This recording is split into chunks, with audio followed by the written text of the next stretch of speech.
Well, the moon was out all night long, and it was directly in my eyes, and it was irritating. Did not expect that.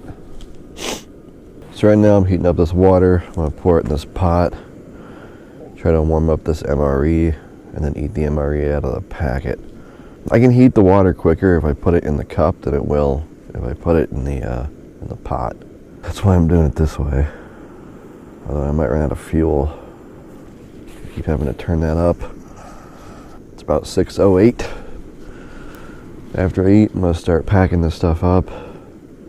Sun should be up by 7, at least enough that we can see to get out of here. Then I head home. I like to get out of here early so I don't waste any time. Not a whole lot to do here in the morning, so if I get out of here early, I can get back home and have a full Sunday.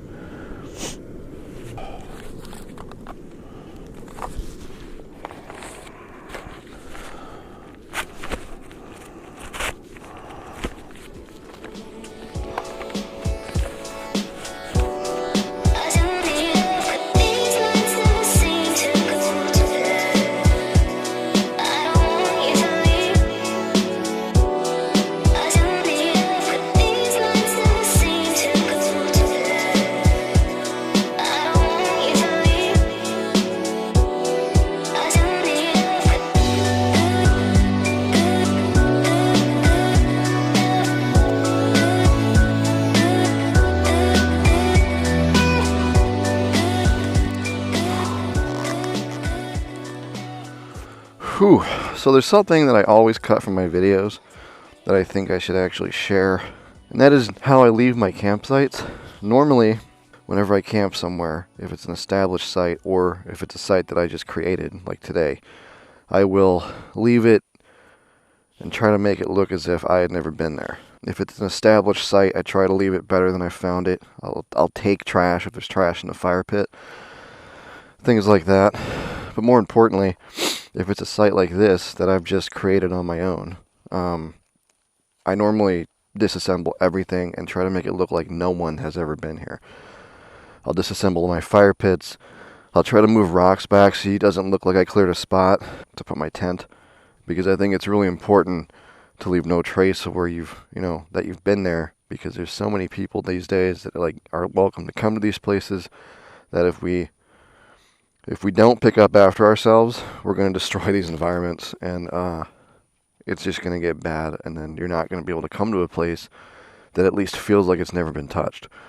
That being said, I'm going to leave this site exactly how it is, because this is at the end of a road. It's the perfect spot for dispersed camping, and I'm probably going to come back here. So we'll see if anyone else comes by and kicks this fire pit over. I think it's a pretty stout little fire pit, and if you position these rocks right, it's actually perfect for cooking food on. This one I'm going to leave, but I wanted to explain to those, if anyone's seen me camping in some videos and you see me go to a spot that's not an established site and I just start building fire pits and burning stuff and building a campsite, that when I leave, I challenge anyone to go back to any of those spots that I've camped and actually figure out where exactly I was, because you're going to have a challenging time, I guarantee it. I'm not even sure if I could do it.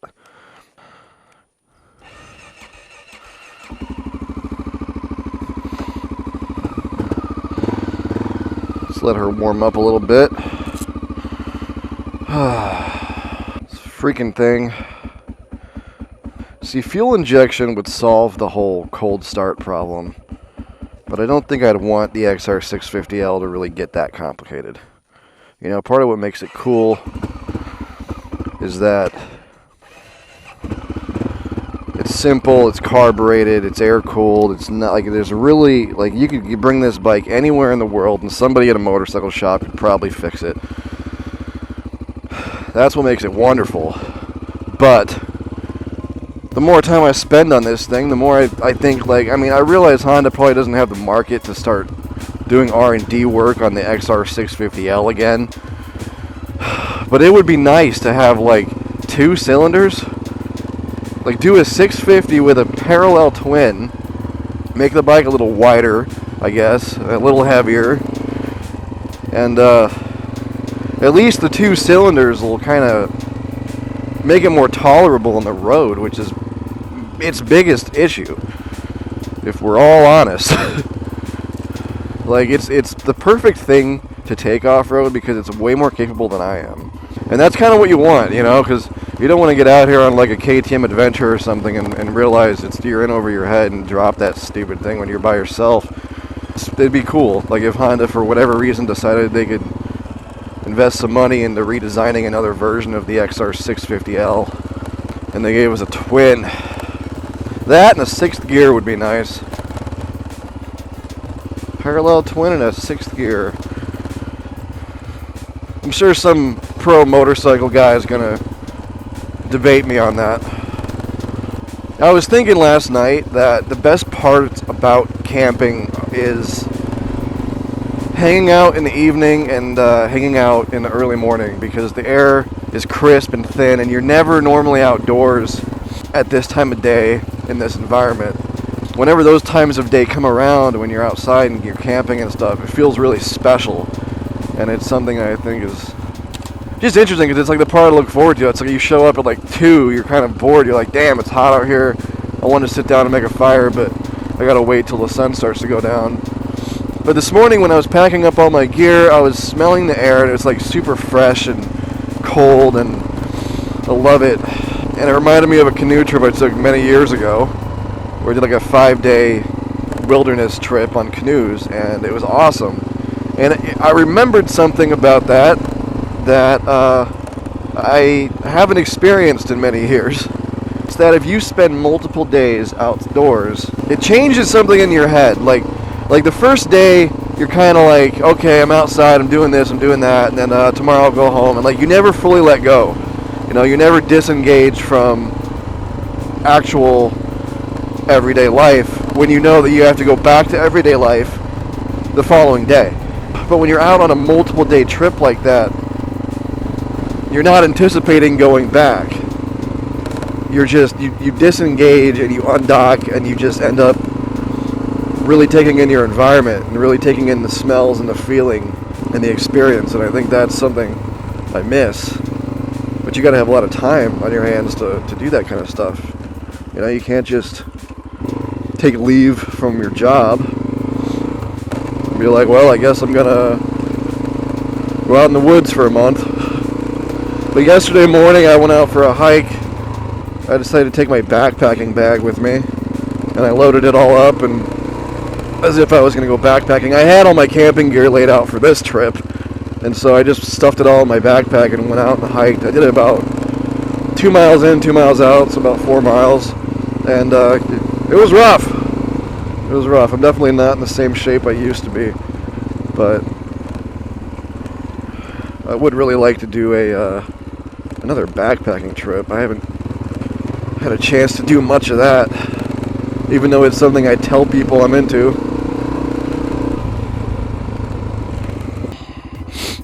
You know, a while back I found this Facebook group. I'm not sure how I found it, I don't remember, but it's called the Minimalist Motorcycle Vagabonds. And I joined it because a bunch of people were camping, and I was like, oh, those are my people. And then I realized a lot of them actually live on their bikes, and that's what the group is about. And the girl who runs it apparently left home like 2 years ago now, maybe. And she just lives on her motorcycle. Hasn't had the best go of things. And so she's, I don't know what her long-term goal is. I don't think someone who's living like that has a long-term goal. But it's fascinating, and it's made me think a lot about what it would really take to live on your bike and want to deal with it.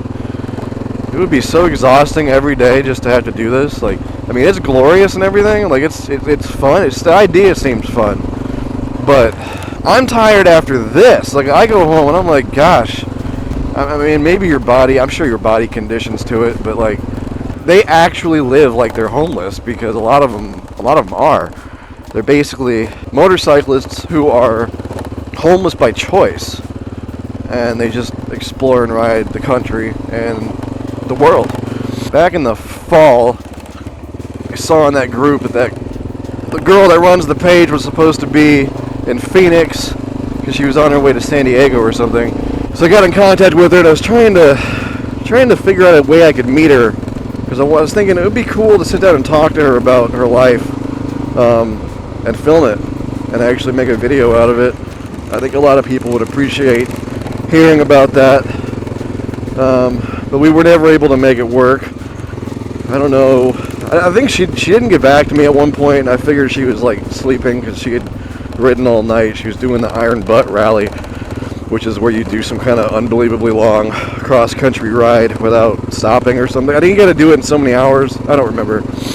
I don't know. One of these days I might revisit that with her and try to coordinate something, just because I think it'd be really cool to share that with people. I think she kind of got the idea like, well, if they want to know about it, why don't you send them to my website?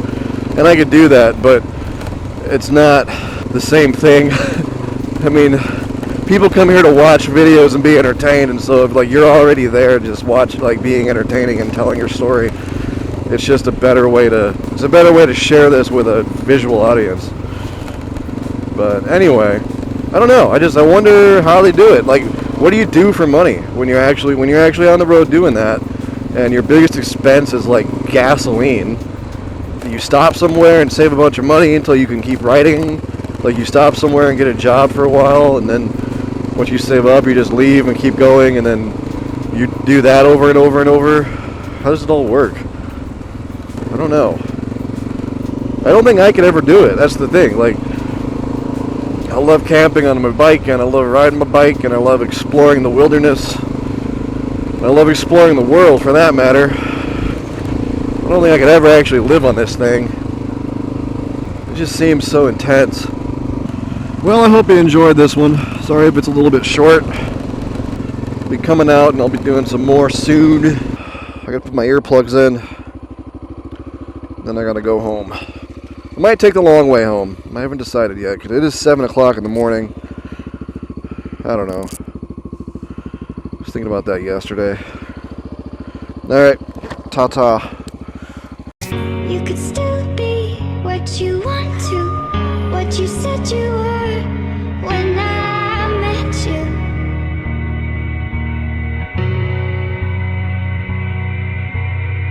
You've got a